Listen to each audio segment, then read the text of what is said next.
Hello everyone, my name is Nidhi Anand. Today I will be describing the contents of the chapter number 2 of Bhagavad Gita. The title of this chapter is Contents of the Gita Summarized, and this chapter is basically a synopsis or summary of the entire teachings of Bhagavad Gita. This chapter contains 72 verses. So, in the beginning of the chapter, from verse 1 to 10, Arjun poses his dilemmas and queries, and he says that he is unable to fight with his loved ones. And in response to that, in verse 1 to 3, Lord Krishna chastises Arjun and disapproves of his so-called compassion. From verse 4 to 6, Arjun poses his further doubts and confusions to Lord Krishna, as he still sees no benefit in fighting with his own kinsmen. From verse 7 to 10, Arjuna finally surrenders to Krishna, and Krishna begins to speak hereforth. Now coming to verses 11 to 30, in these verses, knowledge of Gyan Yoga or Sankhya Yoga has been given, which is the analysis of body and soul or matter and spirit. So from verse 11 to 13, Lord Krishna advises Arjun not to lament or not to feel sorry unnecessarily, as all individuals exist eternally and changing of bodies is natural. From verse 14 to 15, Lord Krishna exhorts Arjun to tolerate dualities, which is the pair of opposites, and he says that for liberation, one eligibility that is imperative is equanimity or equipoised mind. From verse 16 to 22, Lord Krishna again says that the soul or the spirit never dies and the body is perishable. Changing bodies is similar to changing clothes. So hereby Krishna implies that just like a person changes a worn out cloth and wears a new cloth, likewise a soul changes the body old as it grows old and acquires a new body according to its previous karmas and certain other factors. From verse 23 to 25, the qualities of the eternal soul have been described.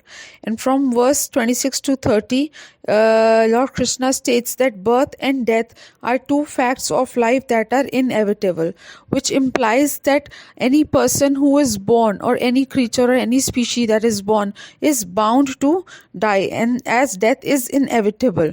So there is no need to lament or to feel sorry for the eternal soul. Coming to the next verses, verse 31 to 37 explains the sakam karma or performing the prescribed duty in expectation of the results as per the performance. So from verse 31 to 32, Lord Krishna explains Arjun that if you perform your described duties, then you will be welcomed in the heaven. And from verse 30 to 36, Lord Krishna tells him that if he does not fight, then he would incur sin, infamy and criticism, which means that people will acknowledge him as a cowardly person being on the battlefield and not engaging in the fight.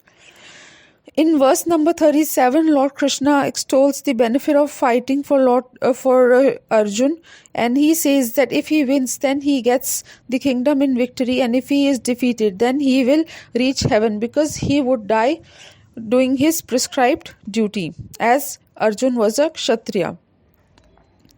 Verses 38 to 53 explain the Nishkam Karma Yoga, which is also known as Buddhi Yoga, which means doing action with a detached motive and without expectation of reactions. So in verse 38, Lord Krishna says that if you fight dutifully and with an equiposed mind, you will not incur any sin even if you end up killing your own kinsmen.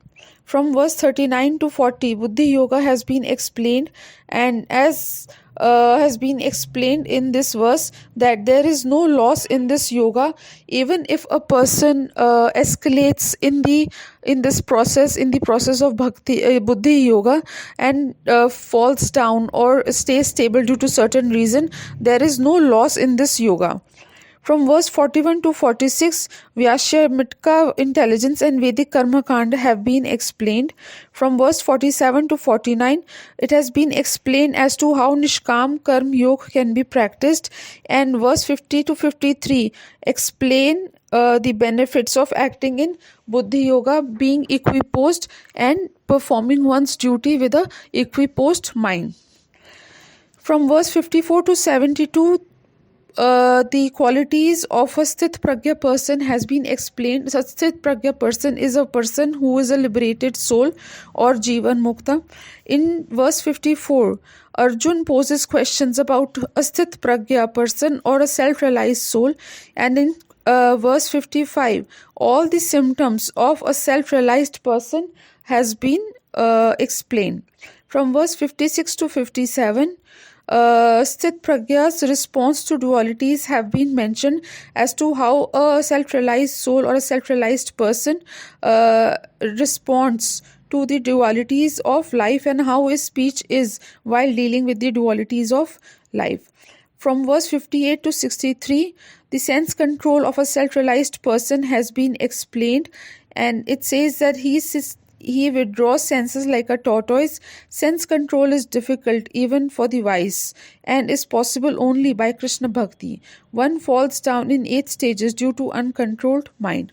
From verse 64 to 71, the explanation of a Sthit Pragya or a self-realized person has been elaborated further, and it has been stated that the sense engagement of the Sthit Pragya person is moderate. By attaining the Lord's mercy, one's intelligence is established and one attains peace. Agitated senses carry away intelligence, and a self-realized soul is unagitated in any circumstance of life. Qualities and destination of a Sthit Pragya person have also been explained in this chapter.